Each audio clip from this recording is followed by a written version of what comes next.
السلام علیکم۔ داستان عرب کا ہم 43واں حصہ شروع کرتے ہیں۔ پچھلے حصے میں آپ نے سنا کہ کس طرح سے مصعب بن عمیر نے مدینے میں محنت کر کے دین کی تبلیغ کر کے کس طرح سے قبیلے کے قبیلے مسلمان کر لیے اور حج کے لیے نکل گئے۔ اب آگے کا قصہ ہم سنتے ہیں۔ حضور صلی اللہ علیہ وسلم نے مصعب بن عمیر کو یثرب تبلیغ اسلام کے لیے بھیجا تھا۔ حضور صلی اللہ علیہ وسلم کو ان کا بڑا خیال تھا۔ جب کوئی آدمی یثرب سے آتا تو آپ ان سے مصعب کی خیریت معلوم کرتے۔ آپ کو معلوم ہو گیا کہ یثرب میں اسلام خوب پھیل رہا ہے اور لوگ گروہ کے گروہ مسلمان ہو رہے ہیں۔ آپ کو اس سے خوشی ہوئی۔ یثرب میں مسلمانوں کی تعداد بڑھ رہی ہے، اس کی خبر مکے والوں کو بھی ہوتی رہتی تھی، جس سے ان کی نظروں میں خطرے بڑھتے جا رہے تھے۔ اس لیے اب ان کے ظلم میں اور بڑھوتری ہو گئی تھی۔ وہ چاہتے تھے کہ کسی طرح مسلمان اسلام سے پھر جائے، لیکن مسلمان تمام ظلموں کو سہتے ہوئے بھی اسلام سے پھرنے والے نہ تھے۔ اسی کشمکش میں حج کا زمانہ قریب آ گیا اور مکہ میں ہر طرف سے لوگ جمع ہونے شروع ہو گئے۔ حرم محترم اور اس کے باہر کا میدان لوگوں سے بھر گیا۔ طواف شروع ہو گیا اور حج کی رسمیں پوری ہونی شروع ہو گئی۔ جب حضور صلی اللہ علیہ وسلم طواف سے فارغ ہوئے تو اتفاقیہ اسد بن زرارہ مل گئے۔ مصعب بھی ان کے ساتھ تھے۔ دونوں بڑھ کر حضور صلی اللہ علیہ وسلم کے قریب آئے۔ حضور صلی اللہ علیہ وسلم انہیں دیکھ کر بہت خوش ہوئے اور آپ نے فوراً حضرت مصعب سے پوچھا، بتاؤ مصعب، تمہاری تبلیغ کا کیا نتیجہ رہا؟ مصعب نے کہا، خدا کے فضل و کرم سے بڑی کامیابی رہی۔ اوس اور خزرج کے لگ بھگ سبھی لوگ مسلمان ہو گئے ہیں۔ حضور صلی اللہ علیہ وسلم یہ سن کر بہت خوش ہوئے اور خدا کا شکر ادا کیا۔ مصعب نے کہا، تمام لوگ آپ کے دیدار کا بے حد اشتیاق رکھتے ہیں، میں خود ان سے ملنا چاہتا ہوں۔ آپ نے کہا۔ اسد بن زرارہ نے کہا، حضور صلی اللہ علیہ وسلم، ہم آپ سے تنہائی میں اور اطمینان سے ملنا چاہتے ہیں۔ آپ نے فرمایا، تم اور تمہارے کچھ ساتھی رات کو عقبہ کی گھاٹی میں آ جائیں، میں بھی وہاں آ جاؤں گا اور اسی جگہ بیٹھ کر اطمینان سے باتیں کریں گے۔ پھر کہا، اب تم جاؤ مصعب، تم بھی جاؤ اسد، اب پھر ساتھ ہی آنا۔ دونوں سلام کر کے واپس ہوئے۔ مغرب کی نماز کے بعد حضور صلی اللہ علیہ وسلم عقبہ کی پہاڑی کے لیے نکلے۔ راستے میں حضرت عباس بن عبد المطلب مل گئے۔ عباس اگرچہ مسلمان نہیں تھے لیکن مسلمانوں سے ہمدردی ضرور تھی۔ پوچھا، آپ رات کے وقت کہاں جا رہے ہیں؟ آپ نے فرمایا، میں ایک کام سے عقبہ کی گھاٹیوں میں جا رہا ہوں، آپ چاہیں تو چلیں۔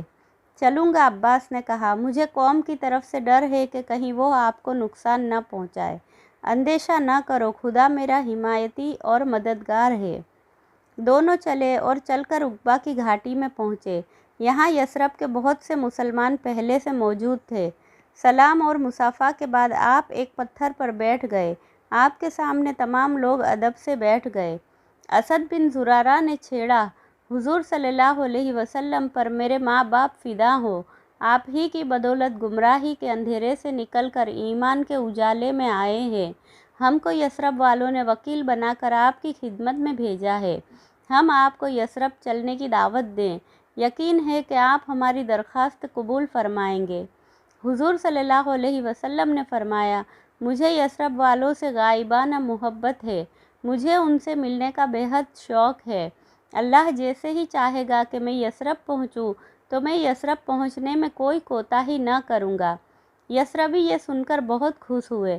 حضرت عباس بیچ میں بول پڑے، اے یثرب والو، تم نہیں جانتے کہ حضرت محمد صلی اللہ علیہ وسلم کے یثرب جانے سے تمہارے لیے کیا کیا مصیبتیں کھڑی ہو جائیں گی۔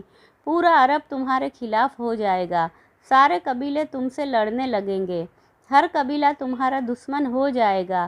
تم کس کس کا مقابلہ کرو گے اور کس کس سے محمد صلی اللہ علیہ وسلم کو بچاؤ گے؟ اگر تم یہ سب کچھ کر سکتے ہو تو ٹھیک ہے، ورنہ خاموش ہو جاؤ اور محمد صلی اللہ علیہ وسلم کو وہاں لے جانے کا نام نہ لو۔ براء بن معرور نے کہا، اے ہاشمی نوجوان، میں نے اور میرے ساتھیوں نے آپ کی بات سن لی، ہم خوب جانتے ہیں کہ حضور صلی اللہ علیہ وسلم کے یثرب لے جانے پر ہمارے اوپر کتنی ذمہ داریاں آ جائے گی اور ہمیں کیا کیا مصیبتیں برداشت کرنی پڑے گی اور کن کن لوگوں سے لڑنا پڑے گا۔ ہم نے ان تمام باتوں کو سوچ کر اور ہر پہلو پر نظر رکھ کر ہی یہ فیصلہ کیا ہے۔ ہم اس وقت تک حضور صلی اللہ علیہ وسلم کی حفاظت کریں گے جب تک کہ ایک بھی مسلمان یثرب میں زندہ رہے گا۔ یہ کسی کی ہمت نہیں کہ ہماری زندگی میں بھی حضور صلی اللہ علیہ وسلم کا بال بانکا کر سکے۔ حضور صلی اللہ علیہ وسلم نے فرمایا، اے یثرب کے مسلمانوں، چچا عباس نے جو کچھ فرمایا ہے مجھے لگتا ہے کہ یہ تمام باتیں ہونے والی ہے۔ میرا مکہ سے یثرب کو جانا مکہ والوں سے جنگ کا اعلان کرنا ہے۔ مجھے ڈر ہے کہ خون کی ندیاں بہہ جائیں گی۔ یہ ٹھیک ہے کہ مجھے یثرب کو ہی ہجرت کرنا ہے، لیکن اللہ کا حکم ملنے پر میں خود آؤں گا۔ اس طرح یہ میری ذمہ داری ہے کہ میں اپنی حفاظت کروں۔ بہتر یہی ہے کہ آپ مجھے دعوت نہ دیں۔ سعد بن زرارہ نے کہا، حضور صلی اللہ علیہ وسلم، ہم نے اور تمام یثرب والوں نے اپنی ذمہ داری کو محسوس کرتے ہوئے حضور صلی اللہ علیہ وسلم کو دعوت دی ہے۔ ہم آپ کو اور حضرت عباس کو یقین دلاتے ہیں کہ مر جائیں گے پر آپ پر آنچ نہ آنے دیں گے۔ براء نے کہا، ہم تمام ذمہ داریاں اپنے سر لیتے ہیں اور زندگی کی آخری سانس تک حضور صلی اللہ علیہ وسلم کا ساتھ دینے کا اقرار کرتے ہیں۔ حضور صلی اللہ علیہ وسلم نے فرمایا، میں اقرار کرتا ہوں کہ زندگی بھر تمہارے ساتھ رہوں گا۔ میرا جینا اور مرنا یثرب میں ہی ہوگا۔